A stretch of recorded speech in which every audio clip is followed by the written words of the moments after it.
মহানগৰীৰ জালুকবাৰীত পুনৰ উচ্ছেদ অভিযান অইল ইণ্ডিয়াৰ ভূমিত চলিছে এই উচ্ছেদ অভিযান অইলৰ ভূমিত একাংশই অবৈধভাৱে সাজিছিল চাংঘৰ প্ৰশাসনে উচ্ছেদ কৰিছে চাংঘৰসমূহ জিলা প্ৰশাসনৰ সহযোগত চলিছে এই উচ্ছেদ অভিযান আমি দৃশ্য আপোনালোকক দেখুৱাইছো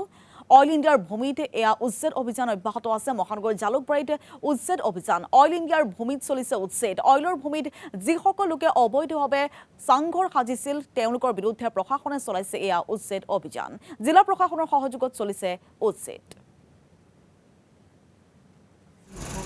পৰৱৰ্তী পৰ্যায়ত আজি আমি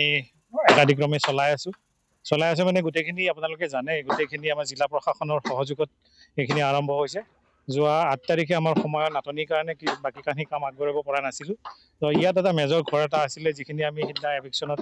সময় কভাৰ নকৰাৰ কাৰণে নোৱাৰিলোঁ তো সেই পাৰ্টটো আজি ক্লিয়াৰ কৰা হৈছে আৰু আমাৰ এই গোটানগৰ তিনিআলিটো আমি 3খন ৱাল উচ্ছেদ কৰিছোঁ তেওঁলোকেও সহযোগ কৰিছে যে আল্টিমেটলি আমাৰ যিটো অইল ইণ্ডিয়াৰ তৰফৰ পৰা যিখিনি এভিকশ্যন ড্ৰাইভটো এইটো ছাকচেছফুল বুলি ক'ব আমি চাই আছোঁ আমি আচলতে আমাৰ নিয়মিতভাৱে আমাৰ ৱাৰ্কাৰে এইবিলাক ৰিপৰ্ট কৰে সেই ৰিপৰ্টৰ ওপৰত বেছ কৰি আমি জিলা প্ৰশাসনক এপ্ৰ'চ কৰোঁ আৰু জিলা প্ৰশাসনৰ সহযোগত যেনেকৈ আমাক যেতিয়া নিৰ্দেশটো দিয়ে সেইমতে আমি এভিকশ্যনটো